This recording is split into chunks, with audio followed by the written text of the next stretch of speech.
No one has benefited more from our thriving economy than women, who have filled 58% of the newly created jobs last year. Tonight in the House chamber, an unscripted moment of unity, clearly catching the president off guard. You weren't supposed to do that. Thank you very much. This new Congress includes a record number of women, more than 100 of them, a huge block in the Democrats' new majority. Democratic Congresswomen wore all white, their ranks and their determination enhanced. Don't sit yet. You're going to like this. The president congratulated them. And exactly 1 century after Congress passed the constitutional amendment giving women the right to vote, we also have more women serving in Congress than at any time before. The State of the Union is usually a display of national unity through gritted teeth.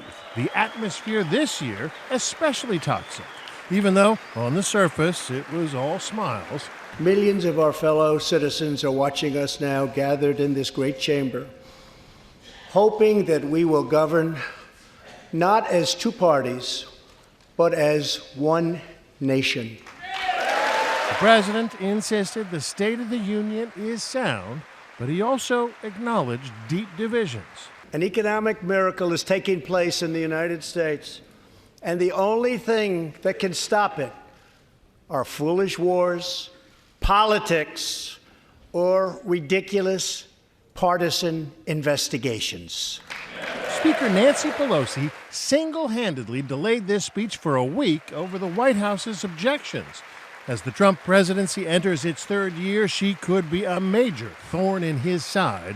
But instead of throwing down the gauntlet, tonight the president called for unity. There is a new opportunity in American politics if only we have the courage together to seize it. Tonight, Justice Kavanaugh was there in the chamber, his presence on the Supreme Court, one of President Trump's proudest trophies. But Democrats haven't forgotten his bitter confirmation fight. Tonight, Representative Alexandria Ocasio-Cortez brought along one of the activists who famously cornered Senator Jeff Flake in an elevator. I'm willing to take responsibility for his own actions, Prompting him to second-guess his support for Kavanaugh. Her +1 sending a pointed message. Another +1 statement from New Jersey Representative Bonnie Watson-Coleman. She brought an undocumented immigrant as her guest. Victorina Morales is really the face of what I believe is the majority of immigrants and undocumenteds in this country.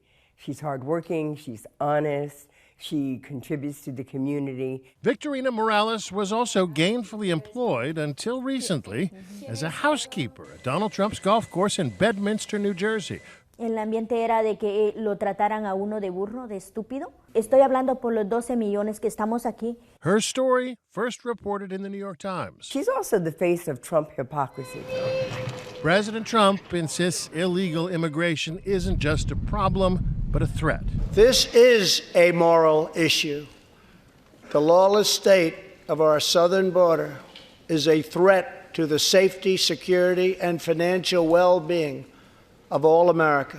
He still wants his border wall. Walls work and walls save lives. As my colleague Matt Gutman has shown on Nightline in recent months, the situation along the border is tricky, even in places like Yuma, Arizona, where there already is a wall. How high is this wall? This is a 16-foot wall. This is the area on Monday where we had a group of 376 individuals enter the United States illegally, but most of them came under the wall. In my 30 years in the Border Patrol, I have not been a part of arresting a group of 376 people. That's really unheard of. The number of people crossing the southern border illegally has declined dramatically since 2006, with a slight uptick in the last year. But the type of people crossing has changed. Families up by 280% from a year ago, many of them seeking to escape violence and poverty in Central America. Tonight, President Trump stopped short of declaring a state of emergency in an effort to circumvent the need for congressional approval for his wall. Tonight, I am asking you to defend our very dangerous southern border out of love and devotion to our fellow citizens and to our country. Among the successes for which the president claimed credit, a booming economy, historically low unemployment, and criminal justice reform. And just weeks ago, both parties united for groundbreaking criminal justice reform. They said it couldn't be done. Among the White House guests, Alice Johnson, a mother of 5 who was sentenced to life in prison in 1997 for a nonviolent drug offense. President Trump commuted her sentence after a personal Oval Office plea from Kim Kardashian. Tomorrow will be 8 months that I've been a free woman. This time last year, I was sitting inside of a prison cell. So I'm happy to be here. This legislation reformed sentencing laws that have wrongly and disproportionately harmed the African American community. Trump also held out hope for a major long-term goal, finally ending the scourge of HIV/AIDS in America. My budget will ask Democrats and Republicans to make the needed commitment to eliminate the HIV epidemic in the United States within 10 years. The president spent part of tonight's speech on foreign policy, declaring progress in the fight against ISIS and Islamic extremists. Great nations do not fight endless wars. Having overruled some of his generals and ordered U.S. troops to withdraw from Syria, Trump now seems determined to end America's longest war in Afghanistan. ABC's David Muir was in Kabul over the weekend, where U.S. troops continue to fight the Taliban, even as political leaders negotiate with the Taliban, hoping to end the war. The political talks, I do think, are positive. I've talked about this fight multiple times, and it is a fight. Neither side will win it militarily. So if neither side's going to win it militarily, you have to move into towards a political settlement here. Do you think those political talks with the Taliban are a key part of any endgame here? Absolutely. 2 years in, President Trump has lost some room to maneuver. You have the votes. You should pass it. No, we don't right have now. the votes. Divided government, plus a growing number of investigations, threatens to hamstring him. I, Donald John Trump. The Southern District of New York opened a new front, subpoenaing documents from President Trump's inaugural committee. The Trump inaugural now joins the Trump campaign, the Trump Foundation, the Trump transition, and the Trump White House in the long list of entities facing criminal investigation. Democrats in Congress will help to determine what becomes of these investigations. Tonight, the audience included several men and women hoping to replace Trump. Doubtful they'll be in a mood to cut Trump much slack. Tonight, the Democratic response came for the first time from an African-American woman. Stacey Abrams, the former majority leader from the Georgia state legislature. I'm Stacey Abrams, and I'm running for governor, because where you come from shouldn't determine how far you can go. That's a campaign ad from her recent unsuccessful bid for the Georgia governor's office. Nightline spent time with her during the campaign, as her opponent fended off allegations he was trying to suppress the black vote. Mr. Kemp has created an atmosphere of fear around the right to vote in the state of Georgia. Tonight, Abrams raised the issue of voting rights again.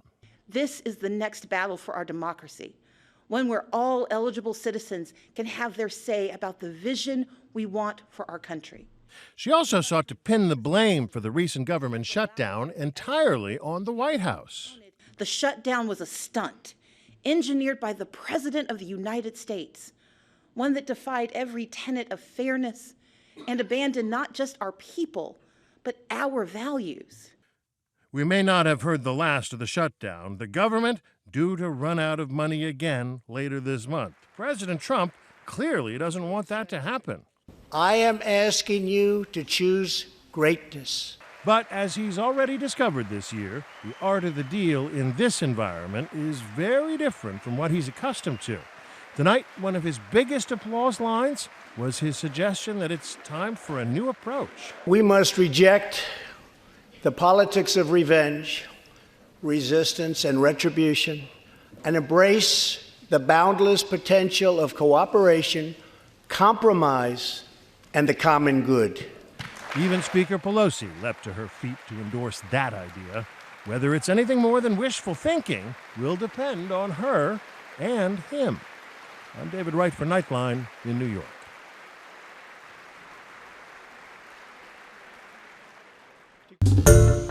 Hi everyone, George Stephanopoulos here. Thanks for checking out the ABC News YouTube channel. If you'd like to get more videos, show highlights, and watch live event coverage, click on the right over here to subscribe to our channel, and don't forget to download the ABC News app for breaking news alerts. Thanks for watching.